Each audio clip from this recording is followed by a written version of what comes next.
Hey hello everyone, welcome back to my YouTube channel study with Erika. यहाँ हम हमारा management का जो कोड 17 है यूजीसी नेट के एग्ज़ाम के लिए उसका सिलेबस कवर कर रहे हैं और आपके डाउट्स को क्लियर करने के लिए एक डाउट क्लियरिंग क्लास भी रखा गया, राइट। आज हमारी क्लास 5th है जिसमें हम हमारी यूनिट 1 मैनेजमेंट की चल रही है। एंड गाइज, जिसने अब तक पहले वाली क्लासेस नहीं देखी, go and check those classes, link आपको डिस्क्रिप्शन में मिल जाएंगे। उसमें हमने मैनेजमेंट के काफ़ी कंसेप्ट्स एंड प्लानिंग के काफ़ी कंसेप्ट्स कवर कर लिए हैं, राइट। So let's start. जो हमने आज टॉपिक करने हैं वो है हमारे types of plans, techniques and MCQ की प्रैक्टिस करनी है। कितने तरह के प्लान होते हैं, काफ़ी बेसिस पे उनकी टेक्निक्स देखेंगे आज, और इनमें से भी काफ़ी क्वेश्चन पूछे जाते हैं। सो प्लीज़ अपने नोट्स बना लेना, इनमें जो भी क्रक पॉइंट आएगा, कोई भी की टर्म आएगा उसको नोट कर लेना। First is what is a plan. A detailed proposal for doing or achieving anything is a plan. किसी भी चीज़ को करने के लिए जब हम पहले कुछ सोचते हैं, कुछ थिंक करते हैं आइडिया को, उस आइडिया से जब हम कुछ क्रिएट करते हैं वो काम करने के लिए, उसको हम बोलते हैं plan. Planning covers the entire organisation. Planning पूरे ऑर्गेनाइजेशन को कवर करके बनाई जाती है और ये लॉन्ग टर्म शॉर्ट टर्म हो सकती है, राइट। इसकी क्लासिफिकेशन देख लेते हैं कितने बेसिस पे होती है। मेनली ये 6 बेसिस पे होती है। देखो, हायरार्की के बेस पे, scope, time, challenge, utility and formalities के बेस पे। इनको डीपली देख लेते हैं और इनके अंदर कौन कौन सी टाइप है वो चेक कर लेते हैं। फर्स्ट है हमारा on the base of hierarchy. Hierarchy के बेस पे 3 तरह की प्लानिंग होती है। टॉप लेवल प्लानिंग, जिसको हम कॉर्पोरेट प्लानिंग भी बोलते हैं। Second is middle level planning, जिसको हम फंक्शनल प्लानिंग भी बोलते हैं। And last one is lower level planning, जो लोअर लेवल पे होती है, right. Next is on the basis of scope. Scope के बेसिस पे, इनको हमने बहुत डिटेल में किया था हमारी पीछे वाली क्लास में। सो गाइज वहाँ से एक बार चेक कर लेना, यहाँ पे बिल्कुल शॉर्ट में मैंने एक्सप्लेन किया हुआ है, राइट। फर्स्ट है हमारी स्ट्रेटेजिक। स्ट्रेटेजिक होती है लॉन्ग टर्म के लिए। नेक्स्ट है टैक्टिकल। टैक्टिकल शॉर्ट टर्म के लिए होती है। ऑपरेशनल, जो हम डे टू डे एक्टिविटीज़ करते हैं उनको प्लान करने के लिए होती है। एंड कॉन्टीजेंसी, जब हमारा प्लान किया हुआ हमारा जो वर्क है वो यूज़ नहीं होता तो हमें कुछ इमरजेंसी में नया प्लान बनाना पड़ता है, वो होती है contingency planning. Next is on the basis of time. Time के बेस पे लॉन्ग टर्म प्लान्स जो 5 ईयर्स से ज़्यादा बनते हैं। मिडल टर्म प्लान्स जो 1 ईयर से लेके 5 ईयर्स तक के प्लान्स होते हैं, okay. And short term plans जो सिर्फ 1 ईयर के होते हैं, 1 मंथ से लेके 1 ईयर तक के होते हैं, वो शॉर्ट टर्म प्लान्स होते हैं। Next is on the basis of challenge. Challenge के बेस पे first is proactive and second is reactive. देखो, प्रोएक्टिव का मतलब क्या है, जो भी चीज़ का चांस होने का उसको हम पहले ही प्लान कर लेते हैं। उन प्रॉब्लम्स को सॉल्व करने के लिए हम पहले ही प्लान कर लेते हैं, उसको बोलते हैं प्रोएक्टिव। एंड रिएक्टिव है जब प्रॉब्लम अकर हो गई उसके बाद जो हम प्लानिंग करते हैं उसको बोलते हैं reactive plans. Next is on the basis of formalities. Formal plans and informal plans, right. Formal plans क्या होते हैं, जो रिटर्न में नहीं होते। When it is reduced to writing, when the number of actions is large, these are useful to plan। देखो, जो written में नहीं होते, क्योंकि हमारे पास काफ़ी सारे प्लान्स है बनाने के लिए, अभी हम एक एक प्लान को रिटर्न में, वो टाइम कंज्यूमिंग हो जाएगा, राइट। और इनफॉर्मल होते हैं जो वो रिटर्न में होते हैं, और जब हमारे एक्शन ऑफ प्लान्स कम होते हैं तब हम इनफॉर्मल करते हैं। इनमें बस इतना सा डिफरेंस है कि फॉर्मल रिटर्न फॉर्म में नहीं होते क्योंकि वो बहुत क्वान्टिटी लार्ज होती है उनकी, एंड इनफॉर्मल रिटर्न में होते हैं क्योंकि वो लेस क्वान्टिटी में होते हैं। Next is on the basis of utility, मतलब कितनी बार यूज़ कर सकते हैं हम उस प्लान को, उसकी यूटिलिटी क्या है हमारे प्लान की। Single use plan and multi use plans. जो सिंगल यूज़ प्लान्स है वो क्या है, देखो हमारे जो बजट्स हैं, प्रोग्रामर्स हैं, स्केड्यूल्स हैं, प्लानर्स, प्रोजेक्ट्स एंड मेथड्स, वो हमारे हैं सिंगल यूज़ प्लान्स। एंड जो हमारे मल्टी यूज़ प्लान्स हैं उनको हम स्टैंडिंग प्लान्स भी बोलते हैं। मल्टी यूज़ प्लान्स का अदर नेम क्या है, स्टैंडिंग प्लान्स। कौन कौन से होते हैं, देखो, strategies, objectives, policies, procedures and rules.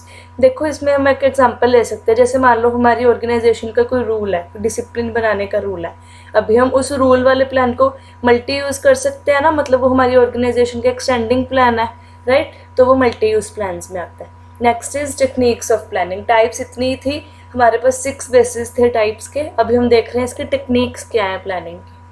Planning consist of several individual plans और components of planning which are usually bound together. देखो, प्लानिंग करते हुए जो जो हम चीज़ों की टेक्निक्स की यूज़ करते हैं उन चीज़ों को ही हम वो चीज़ें एक दूसरे के साथ बाउंड होती है, और जिन चीज़ों को हम यूज़ करते हैं उनको टेक्निक्स ऑफ प्लानिंग बोलते हैं। देखो ये 9 है, forecasting, objectives, policies, programmes, strategies, schedules, procedures, rules and budgets. इनमें बहुत माइनर डिफरेंस और ये टर्म्स बहुत कंफ्यूज करते हैं, इनका एक बार क्रक्स पॉइंट ज़रूर लिख लेना। सबसे पहले हमारे पास फोरकास्टिंग। फोरकास्टिंग का मतलब हमें भी पता है कि जैसे हम फ्यूचर को जैसे फोरकास्ट करते हैं, हम फ्यूचर इवेंट्स को देखते हैं, उनकी प्रिडिक्शन लगाते हैं, उसको फोरकास्टिंग बोलते हैं, राइट। बट हमें ये भी पता है कि हमारा जो फ्यूचर है वो अनसर्टेन है, हमें नहीं पता कि फ्यूचर में क्या होगा। बट डिसीजंस को लेने के लिए हमें प्लानिंग प्रोसेस को करने के लिए ये करना ज़रूरी है। It helps to reduce the uncertainties that surround management decision making process. ये उन अनसर्टेनिटीज़ को रिड्यूस करने में हेल्प करता है जो डिसीजन मेकिंग प्रोसेस में यूज़ की जाती है। Next is objectives. These are the end towards which activity aims. Objectives जो हमारे गोल्स होते हैं, ऑर्गेनाइजेशन के ऑब्जेक्टिव्स हम सेट करते हैं कि इस ऑब्जेक्टिव को गेन करने के लिए हम प्लानिंग करेंगे, वो होते हैं हमारे ऑब्जेक्टिव्स। ये ऑब्जेक्टिव्स वेल डिफाइंड होने चाहिए और सबको कम्युनिकेट करने होने चाहिए और सबको ही समझ आने चाहिए, राइट।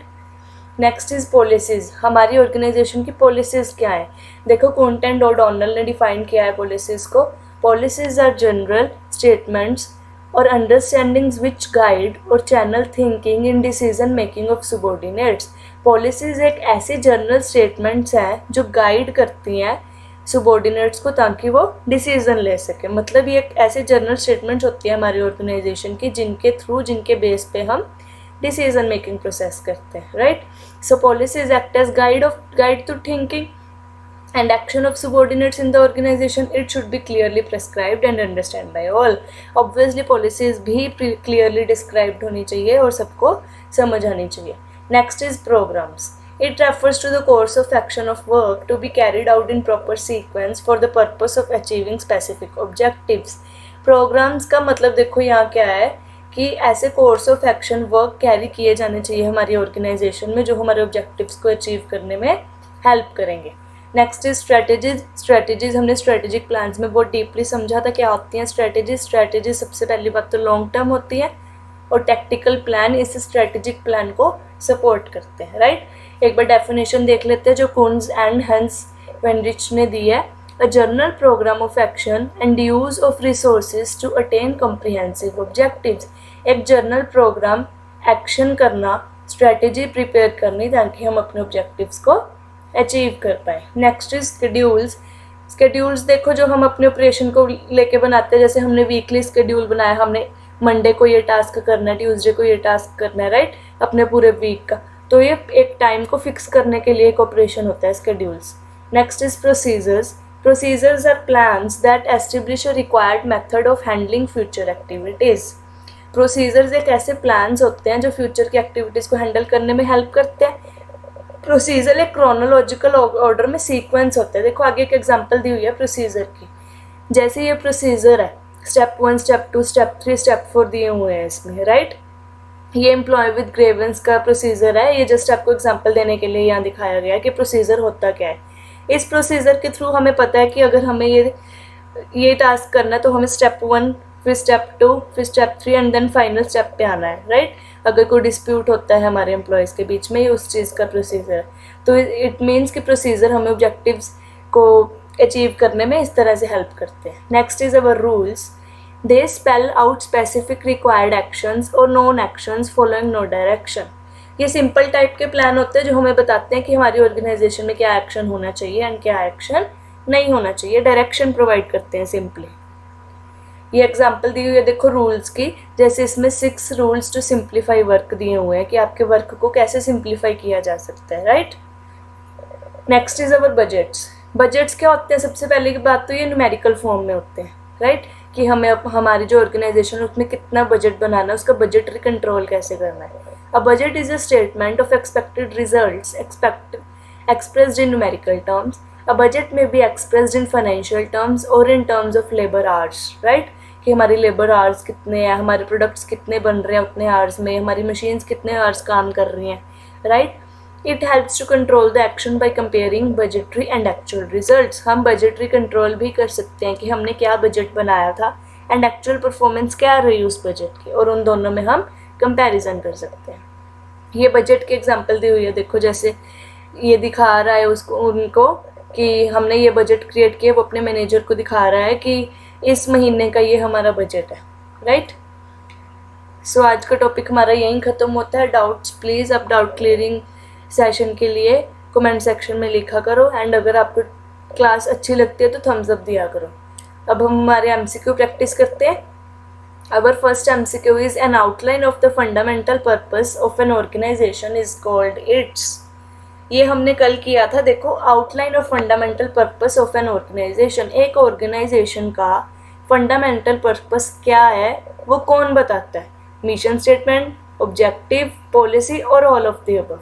देखो, जो मेन हमारी फंडामेंटल लॉन्ग टर्म की स्टेटमेंट है ना, जो हमें ऑर्गेनाइजेशन के ऑब्जेक्टिव के बारे में बताती है, वो होती है हमारी मिशन स्टेटमेंट, ठीक है। एंड जब भी आपको एमसीक्यू सॉल्व करने होते हैं ना, सबसे पहले आप क्वेश्चन को एक्सप्लेन किया करो, उसमें डीपली देखा करो पूछा क्या है, देन आप ऑप्शंस को एनालाइज किया करो, फिर आप आंसर पुट किया करो। Next is motivation is related to. Motivation किससे रिलेट करती है? प्लानिंग से, कंट्रोलिंग, लीडिंग और टेक्टिकल डिसीजन। देखो, मोटिवेशन एक पार्ट है लीडिंग का। जब लीडर लीड करता है कि कौन सा काम कब कैसे किस डायरेक्शन में करना है, तो वो मोटिवेट करता है एम्प्लॉयज़ को, अपने एम्प्लॉयज़ को। सो मोटिवेशन लीडिंग का पार्ट है। Next is modern managers are. Modern managers क्या हैं? Action oriented, able to build a scene of shared values, able to manage change efficiently और all of the above.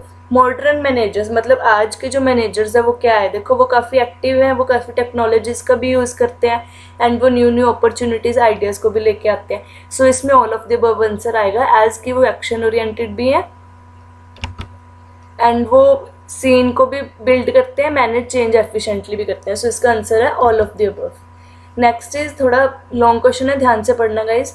Problems are encountered at different levels of the organization. कहते काफ़ी problems encountered हुई हैं काफ़ी different level पे organization के, and managers at various levels have to solve them. जो problems occur हुई हैं डिफरेंट लेवल्स पे, और अब जो डिफरेंट लेवल्स पे मैनेजर है वो उनको सॉल्व भी करेंगे in best possible way. Which of the following is the statement that spells out what should और what should not be done in a particular situation. उन प्रॉब्लम्स को सॉल्व करने के लिए मैनेजर्स क्या कर सकते हैं एंड क्या नहीं कर सकते, वो कौन सी स्टेटमेंट बताती है? रूल, पॉलिसी, बजट और प्रोसीजर्स। देखो, अभी हमने पढ़ा था कि रूल क्या होता है। रूल एक जर्नल स्पेल्स होते हैं जो हमें बताते हैं what to do and what not to do in the organisation, right. So इसका जो हमारा आंसर है वो है हमारा रूल।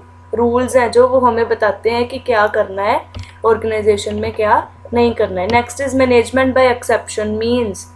मैनेजमेंट बाय एक्सेप्शन क्या होता है? Only important problems are looked after by the top management. जो मेन प्रॉब्लम्स है वही देखेगी टॉप मैनेजमेंट।